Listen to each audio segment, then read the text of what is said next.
What's up, guys? Welcome back to my channel. I'm Ben Huang. In today's video, we're going to look at a talk by a fairly well-known Hungarian American psychologist and professor Mihaly Csikszentmihalyi called Flow, the Secret to Happiness. Let's get started. To begin with, as a person who had experienced the Second World War, from a fairly young age, Csikszentmihalyi had always been fascinated in the reasons why Europeans had failed to establish a sense of peace and happiness after the war. Subsequently, that actually made him dive deeper into studying the roots of happiness when he immigrated to the US. As in the case of income, for instance, the psychologist mentioned, a survey that was done through the 1950s to the late 1990s, carried out by the University of Chicago, demonstrates that though the lack of resources was linked to lower levels of happiness, nonetheless, an increase in material goods also doesn't appear to have made people happier either. Further, to identify the factor that brings us happiness under normal circumstances, the Hungarian-born psychologist decided to interview individuals in careers that do not expect much success, but feel that their work is meaningful and worthwhile. For example, scientists and artists. And at the end of the study, amongst all interviewees, he found one thing that they all had in common. To illustrate, Csikszentmihalyi showed the audience an extract of a musician who said he feels as if he was in a state of ecstasy and he doesn't exist when the composing is going well. Although this may sound like a slightly romantic exaggeration, it is nevertheless reasonable from a neurological perspective. That is, the professor argues, due to the limited capacity on how much information we could process at once. Any additional data that is added would either be neglected or incomprehensible.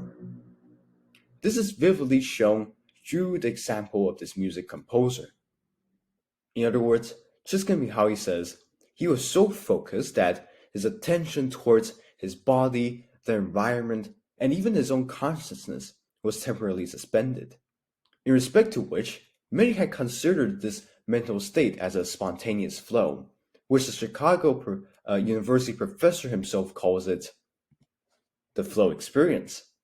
Added to that, numerous writers, poets, athletes, and scientists had also described their flow experience in a similar fashion, such like this composer. Moreover, on top of presenting how flow is like for people in those jobs that were just mentioned, Csikszentmihalyi showed the audience extracts of the interviews he did with famous CEOs who were asked about their meaning of success, which I summarize as to have a job that they are passionate about and benefits and contributes to society while always trying their best.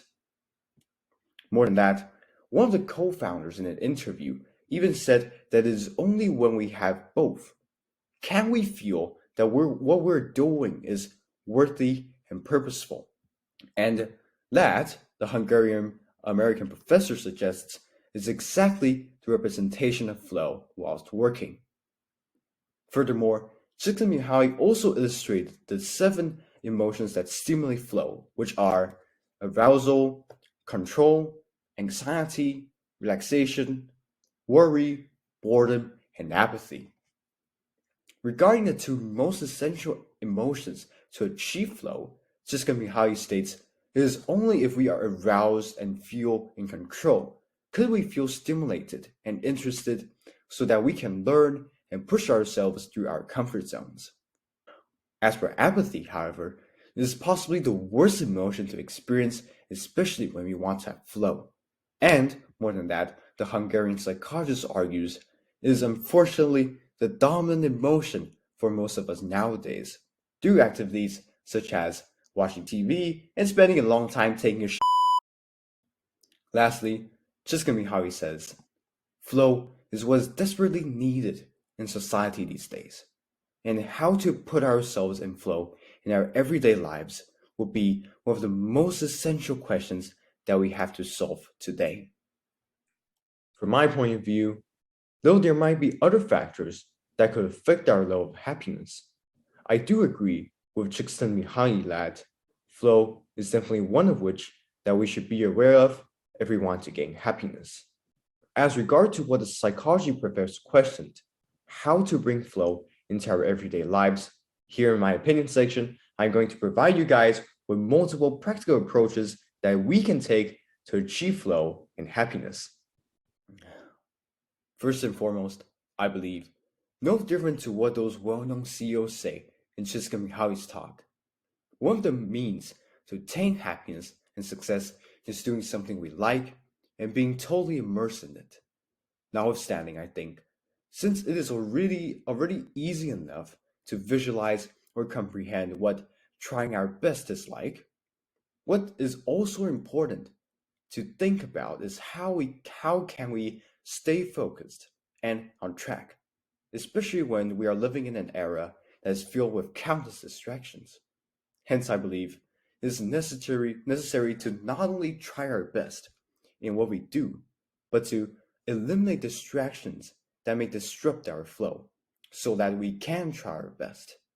And now is the time to toss the phone aside, block the noises out there, pause our social hangouts or shopping spree streaks, be in the moment, and start focusing on the things that truly matter. Moreover, besides being happy, an imperative factor to complete the first approach of eliminating distractions just mentioned is to know the true value of things. That is to say, to be more precise, it is only when we start to feel the value and importance of something will we start to pay attention and focus on it. Nevertheless, I am of the opinion that there is nothing in our life that doesn't carry meaning or value, even if it might be something that doesn't really spark joy inside us. For example, a job, a person, or an environment.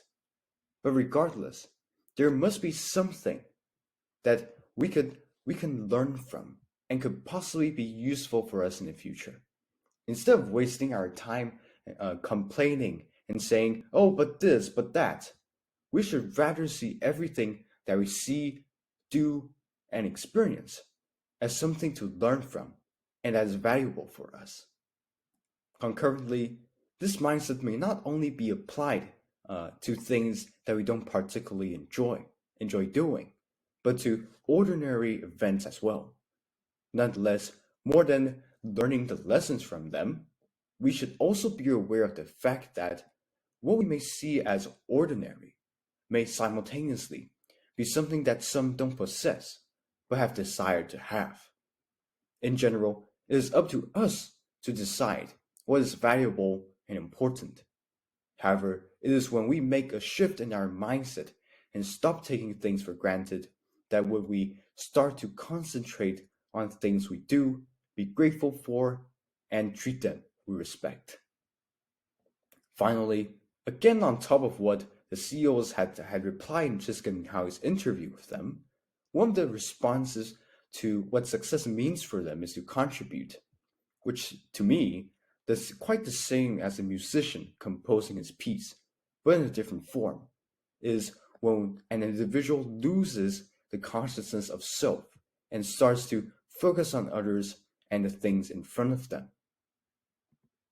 As part of who we are, I believe, and being one of the beautiful aspects of human nature, helping and bringing value to others is arguably what brightens us and elevates our spirit. Additionally, it is also something that is more than solely donating to charity or volunteering. It is an act that we should see as benefiting others and makes their day as well as ours. By doing so, from my point of view, we feel happier and also hopefully make the world a better place than it is today. Thank you guys for watching. If you like this video, then do check out this video right here where I explain the habits and approaches that we can take to feel happy, as well as why happiness is something that we not just experience, rather a feeling that we can take control of, including tips on how to do so. So definitely check out this video over here. Thanks for watching, hit that subscribe button, and I'll see you in the next video. Bye-bye.